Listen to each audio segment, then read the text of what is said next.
Bienvenidos a Pino Suárez 2, domicilio del diálogo, desde esta galería de presidentes de la Suprema Corte de Justicia de la Nación.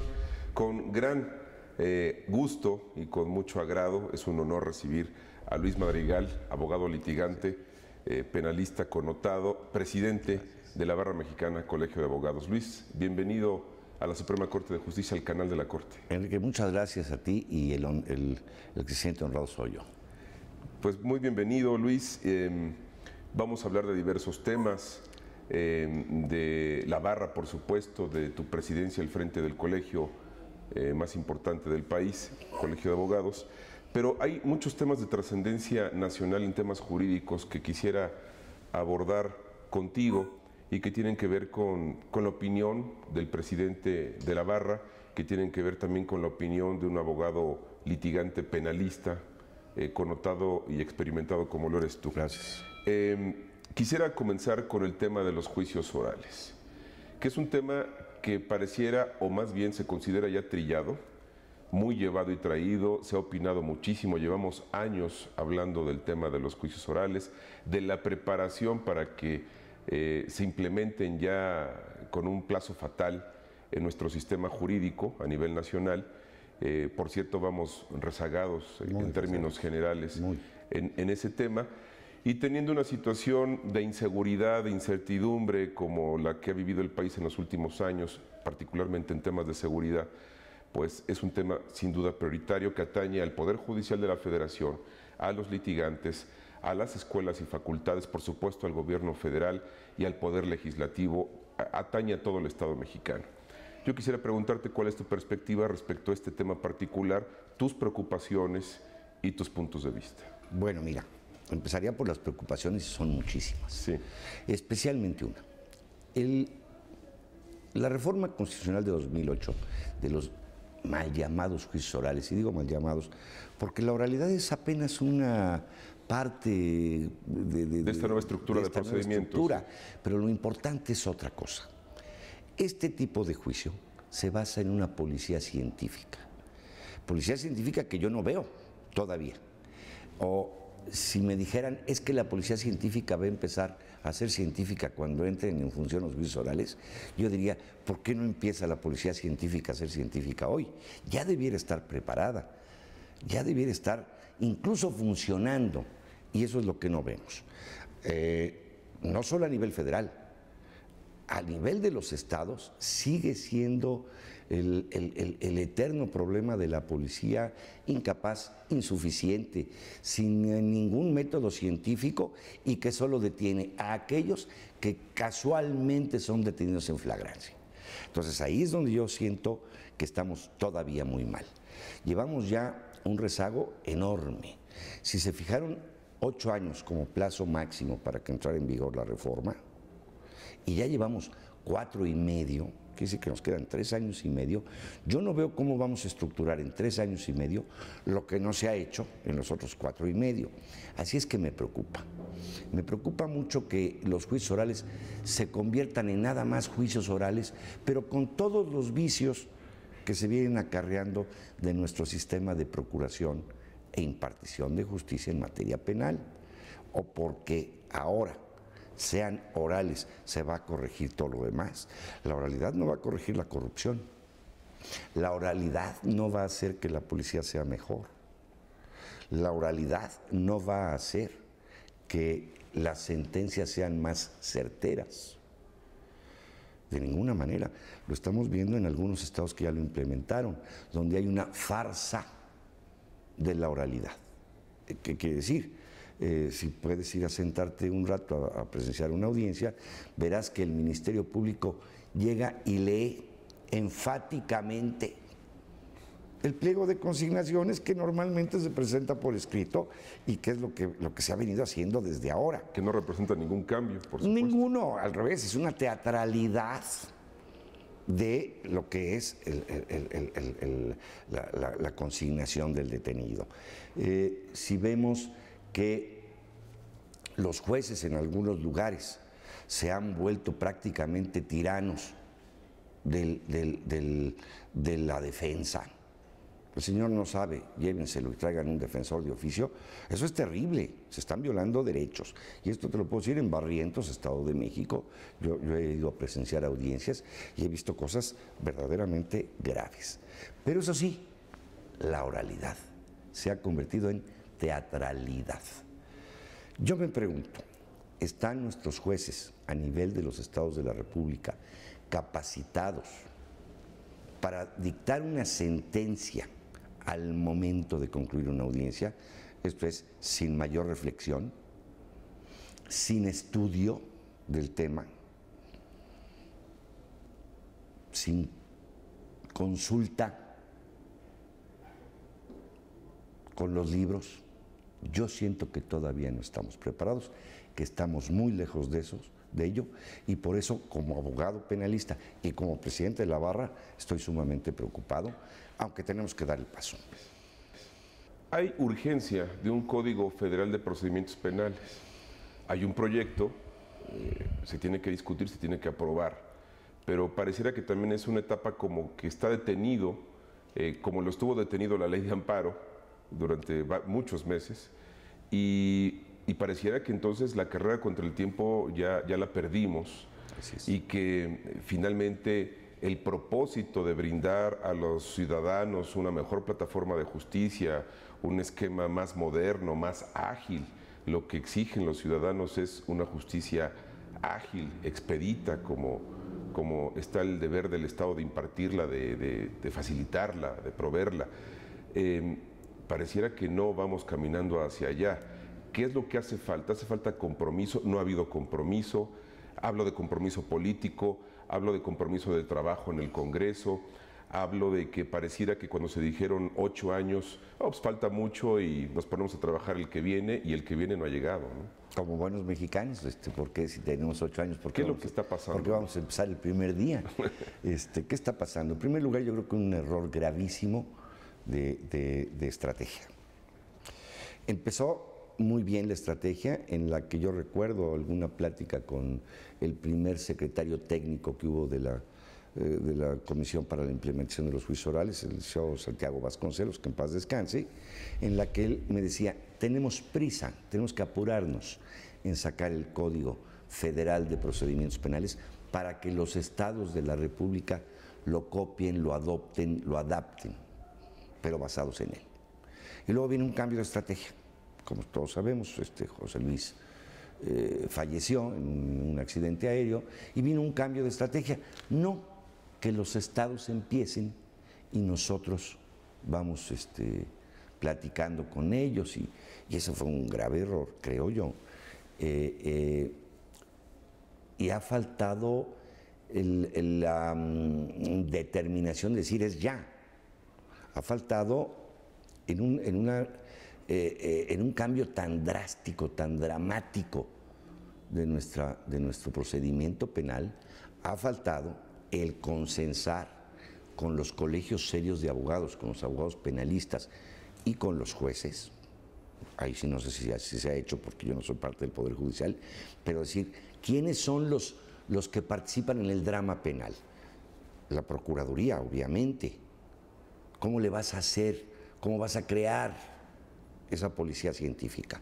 Los jueces, ¿cómo vas a estar preparado para resolver las cosas en una audiencia pública y al momento? ¿Cómo vas a estar preparado para dirigir la audiencia?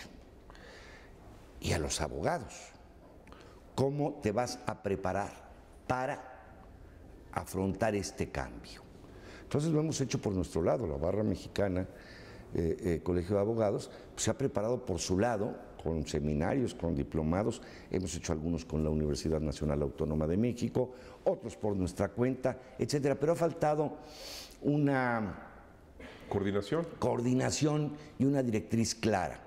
Llegó un momento en que ya habíamos hecho foros y foros y foros sobre la reforma constitucional, y yo hacía una reflexión. De acuerdo, pero para preparar a mis abogados necesito el Código de Procedimientos Penales. ¿Cómo van a ir ya no es una herramienta fundamental que no se tiene? Exacto, ya no es la norma constitucional, es en qué momento, en qué forma, cómo van a presentar pruebas, en qué forma, de qué manera van a alegar en las audiencias. Eso es lo que no tenemos. Y a la fecha no lo tenemos. Entonces, creo que es muy urgente. Sé que hay un proyecto en la Cámara. Nos han prestado pedacitos, como que no quieren que les vayamos a manosear al niño, y es de ellos el niño. Y bueno, pues el hecho es que hoy no tenemos. Se diga lo que se diga, hoy no tenemos las reglas claras con las cuales vamos a dirimir una controversia en los tribunales, conocidas y con el tiempo suficiente para darlas a conocer, ensayarlas, estudiarlas, en fin.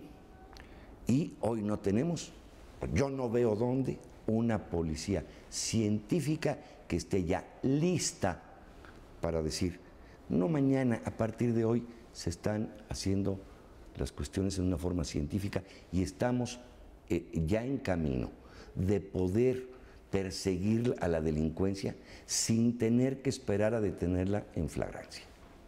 Eso es lo grave. Y no veo para cuándo. Ahora, hay varios temas que están pendientes y que tienen que ver con lo que tú dices. El Poder Judicial, porque hemos sido testigos, el canal judicial llevó al aire una serie de seminarios promovidos desde aquí para capacitar, para traer experiencias connotadas a nivel internacional para jueces y magistrados. Ha habido un proceso de preparación. Sin embargo, existe la preocupación que comparten los jueces y comparten los litigantes, y también he escuchado a algunos legisladores en el sentido de que, bueno, tenemos el tiempo encima, pero no pasa nada. Es decir, no pasa nada. Tenemos el tiempo encima, vamos contra reloj, pero no se aterriza la solución. Y han venido tanto aquí al Poder Judicial como a la barra de abogados, como todos, gente de Canadá, gente de Estados Unidos, gente de Costa Rica, de Argentina. Pero ¿cómo va a ser el procedimiento? Tenemos una norma constitucional ya muy conocida y muy debatida, ¿de acuerdo? Pero la regla clara del procedimiento es la que no tenemos. ¿Va a ser como en Estados Unidos? ¿Va a ser como en Canadá? Es muy diferente Estados Unidos a Canadá. Sí, claro. ¿Va a ser como en Costa Rica? Porque es otra diferencia. En Argentina también se lleva diferente, en Colombia. Hay puntos, obviamente, que convergen, hay puntos en los que las cosas son similares o iguales, pero no todo. Entonces, ¿cómo va a ser en México? ¿Vamos a tener un sistema anglosajón tropicalizado? No sé, necesitamos el código y esa ha sido mi insistencia. Ahora, no es por ser pesimista, pero pareciera más cercana una prórroga o una recomposición o reestructuración de los esquemas en cuanto al tiempo se refiere que el banderazo de estamos listos, ¿no? Pareciera. Mira, yo lo que escuché del presidente de la República es que va ya y que no hay prórrogas y que no hay y que no hay contrarreforma, ¿no? Eso es lo que yo escuché apenas hace 2 días en la reunión de gobernadores. Pero yo sí te quiero decir algo. Yo creo que si esto lo sacamos con un código 2 días antes de que empiece a funcionar, va a ser un auténtico fracaso. Esto requiere de mínimo 2 o 3 años de tener ya listo el código aprobado, publicado, y con una vacatio legis al suficiente tiempo para que los abogados, los jueces, el Ministerio Público nos preparemos y digamos, si estas son las reglas, ahora vamos a aplicarlas de esta y de esta y de esta manera. Pero si sacamos un código procesal para entrar en vigencia al día siguiente de su publicación, va a haber cuestiones muy graves, muy graves. Pues entonces el tema, por obvias razones, en este momento tiene mucho que ver con el Congreso, ¿no? Yo creo que la batuta está en las manos de ellos.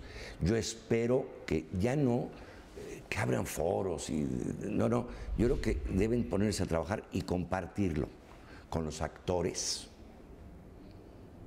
antes de votarlo, es decir, revisen, hagan observaciones y vamos entonces ya a sacarlo, pero atendiendo a las observaciones que haga tanto el Poder Judicial como el Ejecutivo, la Procuraduría y los colegios de abogados serios del país, porque somos quienes vamos a ser los operadores de esta reforma.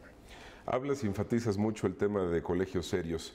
Sí. Hay colegios no serios, Luis. Muchísimos. A contrario censo, como decimos los abogados. Muchísimos, muchísimos. Hay cuestiones que son hasta chistosas.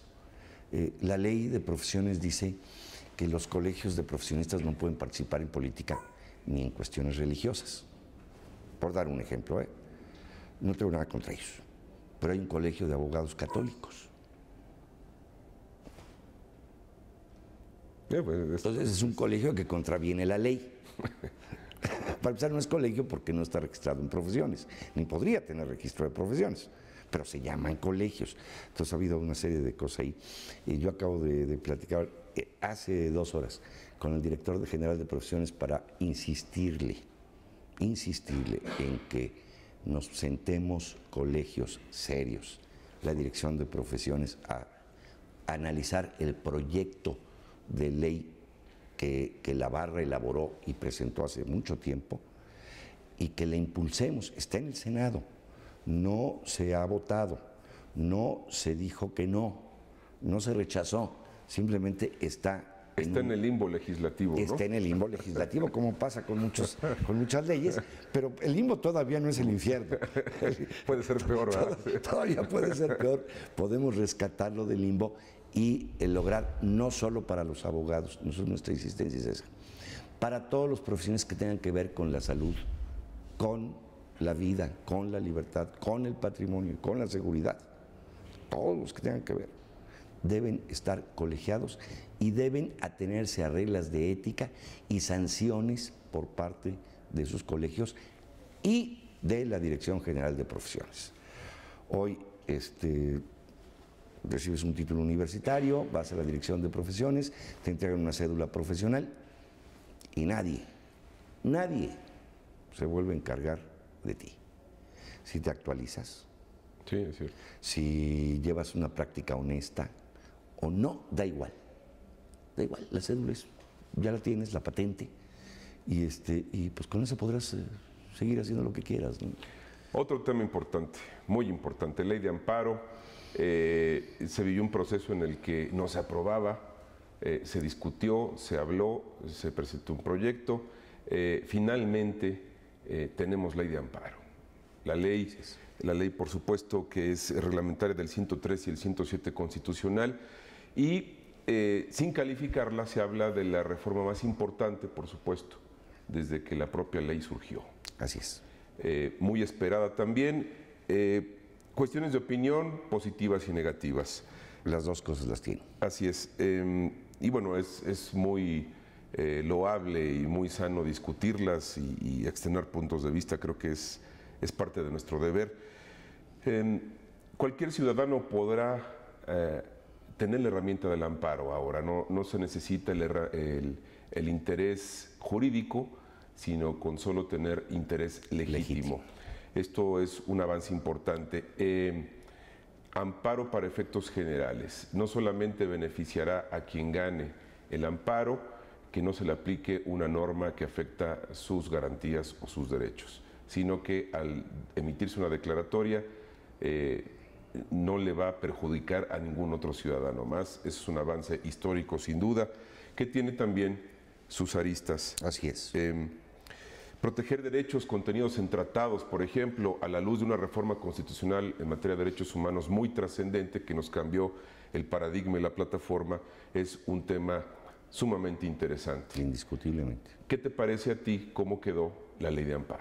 Mira, la ley de amparo, desde que nosotros conocimos el proyecto y a ese sí tuvimos acceso, hicimos una serie de observaciones, muchas de ellas de mejor redacción, muchas de ellas de incongruencia, y algunas cosas se tomaron en cuenta, muchas otras no.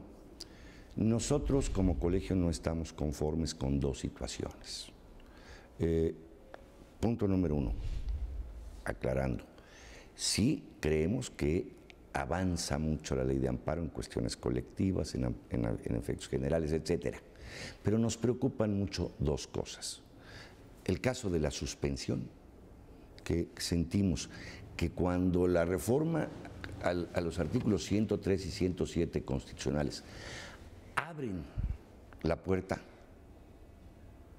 al gobernado, el artículo 129 que acota la suspensión cierra esa puerta, la estrecha. Esa es nuestra opinión. Y otra que a mí en lo personal me parece muy grave, que es la que contiene el artículo 61, si no mal recuerdo, fracción 20, que establece que la autoridad puede fundar y motivar al momento de rendir su informe justificado, lo que va en contravención con los artículos 14 y 16 de la propia Constitución, que establecen que todo acto de autoridad deberá ser fundado y motivado al emitirse, no al rendirse el informe justificado. Entonces esto abre la puerta a que la autoridad, en forma perversa, emita órdenes sin mayor fundamentación y motivación, y total, cuando el gobernado se vaya al amparo, tengo la oportunidad de entonces ir a fundar y motivar. No perdamos de vista una cosa, el juicio de amparo es el medio de defensa del gobernado frente a la autoridad. Entonces debe ser un medio accesible de defensa y no defiende a la autoridad, defiende al gobernado. Entonces el hecho de que la posibilidad de que la autoridad pueda fundar y motivar hasta el momento de rendir su informe justificado, pues a mí me parece darle grandes ventajas a la autoridad que la propia Constitución no le dan. Insisto, que los artículos 14 y 16 dicen que desde el momento en que se emita un acto de autoridad debe de ser debidamente fundado y motivado. Ahora, Luis, históricamente se ha abusado del amparo, es decir, caímos en el exceso del abuso del amparo. Sí. Hubo casos, y sigue habiendo, muy lamentables, donde se abusó de una figura muy noble, histórica, orgullo de México. En este sentido también hay muchos intereses económicos que están de por medio. Yo he escuchado a algunos organismos que se sienten afectados en el caso de la suspensión, entre ellos el sector de telecomunicaciones, hay que decirlo, donde ellos pues se dicen lastimados, se dicen afectados. Sin embargo, está el proceso todavía de poder analizar, y por supuesto que toda ley es perfectible. Pero también hay muchos intereses económicos de por medio, Luis. Sí, pero mira, lo que yo no creo que sea válido es restringir a todos por restringir a algunos. Sí, claro, es un principio. Ahora, si se ha abusado de la ley de amparo, tomemos en cuenta que hay otros mecanismos que nunca se utilizaron para sancionar a quien abuse del amparo. En la propia ley de amparo anterior estaba el artículo 211, que sancionaba a todos los abogados y litigantes, porque el litigante es el dueño del pleito, a los abogados de los litigantes por ese tipo de abusos, y no se utilizó.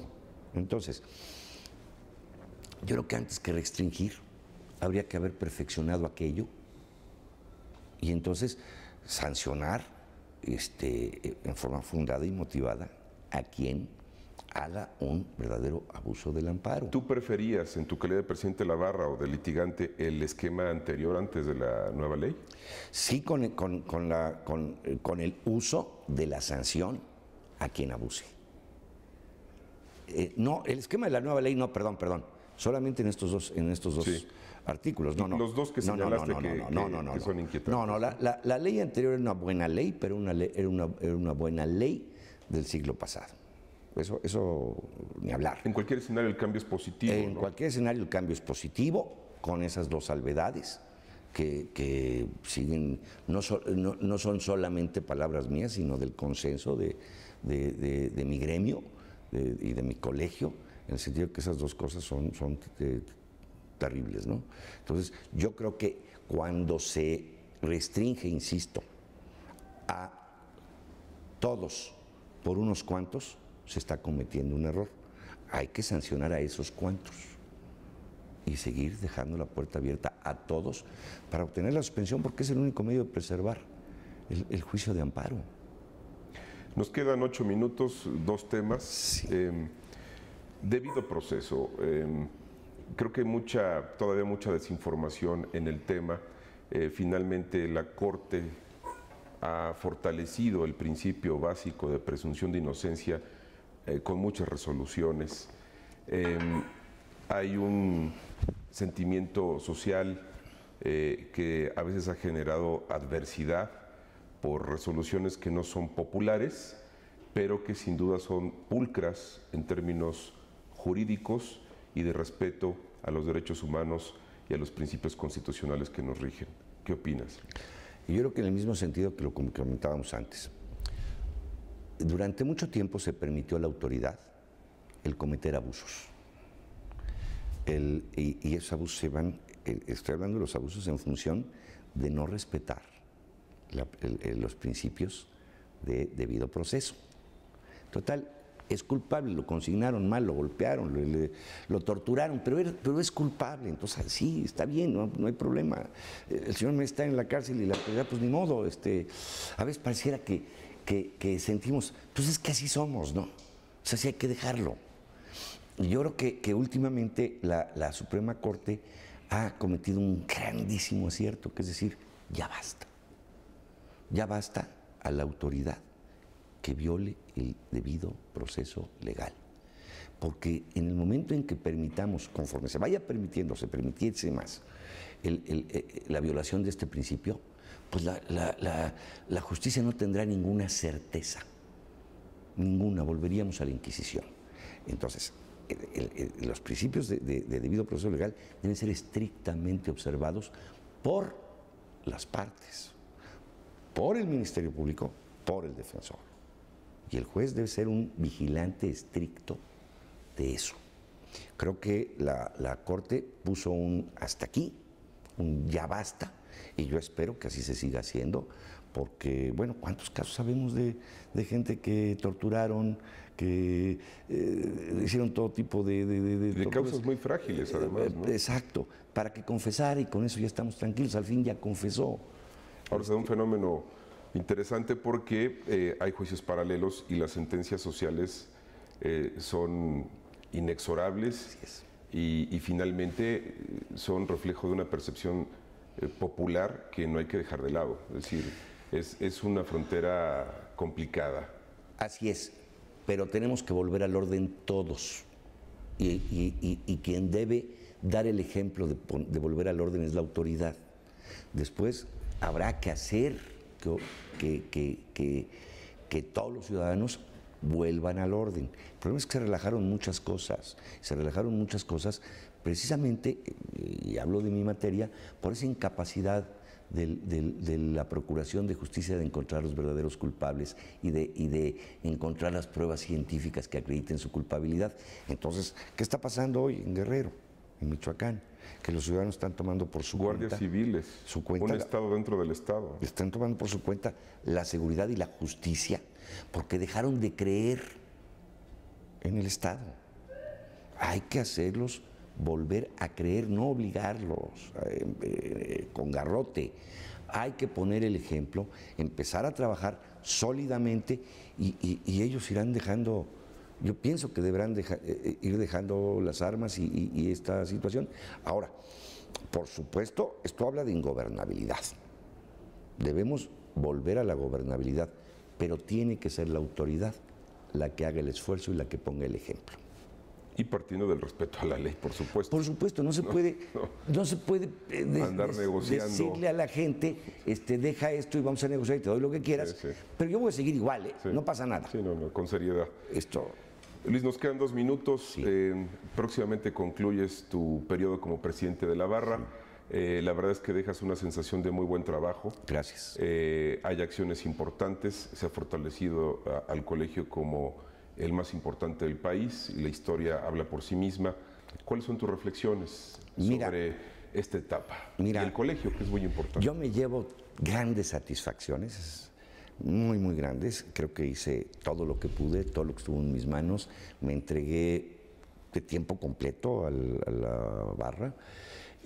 Me llevo algunas amarguras o decepciones, como es no haber podido sacar la colegiación obligatoria por los tiempos políticos, por decírtelo de alguna manera, Pero si las pongo en una balanza, definitivamente las satisfacciones son las que pesan. Hice todo lo que pude, conté con buenos colaboradores, magníficos colaboradores, logramos hacer una difusión, un ejercicio de difusión frente a la membresía y frente a la sociedad que no se había hecho nunca, no se había logrado tanto así. Tenemos un incremento en participación de abogados interesados en la actualización jurídica continua. En estos 2 años han participado nada más en las sesiones de comisiones alrededor de 14,000 personas. ¿Cuántos miembros tiene la barra en todo el país? Mira, la barra en el país tiene aproximadamente 2.300, entre 2.300 y 2.400 miembros activos. Me refiero con activos a los que pagan cuota, porque, sí, porque en alguna ocasión hablábamos hasta de 6,000-7,000, sí, pero había que quitar a los muertos y había que quitar a los que no pagan. A los que no pagan, se inscribieron una vez y no volvieron a pagar. No activos, que pagan su cuota, que están interesados, son 2.300 más o menos. Luis, te reconocemos mucho que siempre has sido amigo del canal y siempre hemos tenido tu opinión. No Gracias. Estamos de acuerdo en muchas cosas, es natural y obvio en un sistema de pluralidad donde hay opinión, donde hay libertad, y además este canal tiene ese compromiso de ejercerla y de pedirle parecer a todos los sectores. Ustedes son un sector muy importante, el de los litigantes. Pues tendremos que desearle mucha suerte a Gabriel Ortiz, quien toma las riendas también próximamente del colegio. Yo quiero agradecerte a ti y quiero agradecer al canal judicial las puertas que siempre nos han abierto. Y sí, deseamos lo mejor para Gabriel Ortiz porque es desear lo mejor para la barra. Así es. Y pues Luis, seguiremos estando en comunicación como litigante, connotado, experimentado, pues siempre estaremos con las puertas abiertas para tener tu opinión y para balancear este equilibrio pues, de opiniones que van creando y generando opinión pública. Siempre estaré a tus órdenes, Enrique, y muchas gracias. El agradecido soy yo, Luis, y también le agradezco a usted el favor de su atención a Pino Suárez 2. Lo invito a que siga en el canal judicial. Muchas gracias.